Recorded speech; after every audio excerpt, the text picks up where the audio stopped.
Okay, everyone. So today is day 19, September 19, and I just want to go and organize a little bit of our game here. And I've been reading about project organization in Godot, and this is currently working. We can see that the player is currently working with our enemies trying to catch up to us. And one of the things that I just want to do for today is to clear or clean up our folder structure because based on the documentation of Godot, the advice that you will find if you will try to read the organization or project organization section of the Godot engine.org is that we should have these add-ons as a folder that will be on the top level. So this can be editor plugins, and that's where our sprite cutter is located right now. And for the folder structure, we can use what we call, so I'm just going to rename this artwork. Okay. And this one, I want to have another folder that I'm going to name as characters. And inside of the characters, I'm going to have the enemies and the player. And in here, I'm just going to name this to player. And this one will be enemies. And I'm going to use snake case if it's a folder and file names, except for C sharp scripts. That's based from the style guide that is being provided to us by the Godot engine documentation. The good thing about this is that we are following some of the guidelines that is being provided to us by the developers. And we do have our scenes here. So just going to have this scenes. And this one, I want to rename this to scripts. And in here, those are just some testing folder. Let's just see if this will have some problems. Okay, so everything's still working and doesn't seem to be any problem with what we have already built. And right now, I do have here a menu scene, and I'm just going to delete this for the meantime. I want to delete that. Then I'm going to create a new 2D, and I'm going to name this as my menu. And now we have that type control. And if we go to the script here, we can attach menu.gd. And or I think let's try to detach that first. Where did that go? Where did you go? Menu. I'm going to delete that first. Let's where are you? Where did you go? I don't want that for the meantime. So let's just delete that.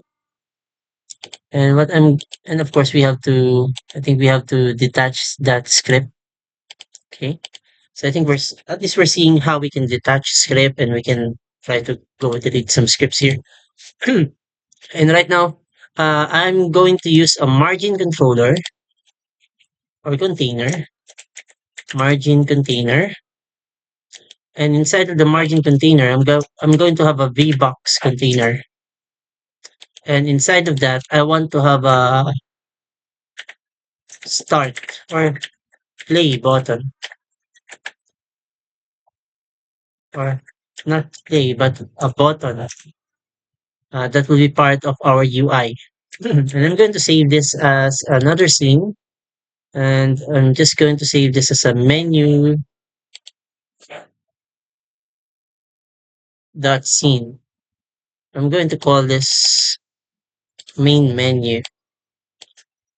And as a convention, we would want to use a snake case And in here, I'm also going to change this to main menu.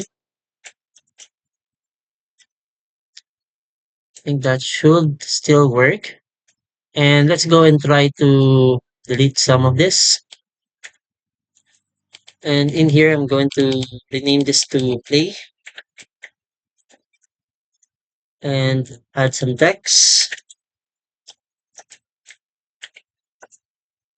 And I'm going to duplicate that. And I'm going to say quit or exit. And let's add some text. And on the 2D scene, we do have that we don't want an extra space. I'm just going to go to the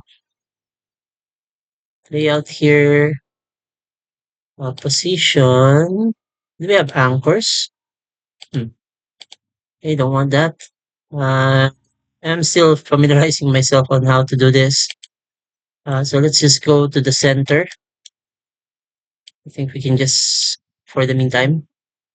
Then perhaps we can select the nodes and increase them. Play and exit. Let's see what will that be doing for us. And that's not working because we haven't yet set our project settings. We have to go to run, change that to the main menu.tscn. And if we try to play this now we have that play, but still not on the center. So I think we'll have to adjust that. And let's go back to the margin container. Make sure that we get to put that on the center of the screen. Hmm. It's on the center if it's that way, but it's not on the center. I think we'll have to figure out. I think this is the center part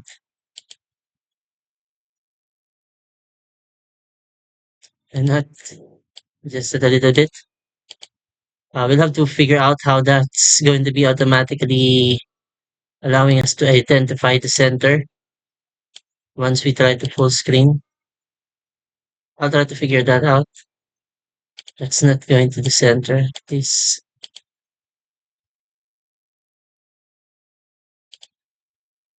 still not on the center. How do we center this? Position, inherited, based on local. I think I'll have to figure that out. Focus, mouse, input. But for the meantime, as I try to explore how that's done, let's first start to check out. Let's go to our main menu. Let's attach a script and let's call it main menu.gd. And that should have been created for us. Let's save that. Now we have that should be that script should be located in our hmm, why didn't it where did we save this? Save. Let's delete all of this first. And then let's go get this and have a node pressed. That will be giving us an option to connect to the main menu node. And we'll be having a receiver method. So connect. Same with the exit pressed. So have a press button. Main menu and exit pressed. And now what we can try to do here is to just go and type uh, script. So basically in Unity, we also have what we call the quit method there. And we can find that there's a quit method in here also. So there's a function to quit. So that will just simply allow us to exit. Okay, so that's the logic that we want to happen. And now we want to also replace this with the get tree. Then we have here If we try to recall while we were here and we have this enemy.gd, we had this kind of access to a node, but in this case, we would want to change a scene. So we want to have a change scene file, and we want to look for that level one that is scn, and the intelligence is providing us a way to go and figure that out. And if we try to now go and play this, if we play, we are now on the scene from where the player is found, right? So I think that's it for the meantime for our exploration for today. And I'll try to figure out how we can try to do anchoring. In Unity, there's that feature from where you can just go and anchor the UI or user interface based on those anchor points. Perhaps we can try to explore how that is done also in Godot in our next session. So thank you and see you on our next video.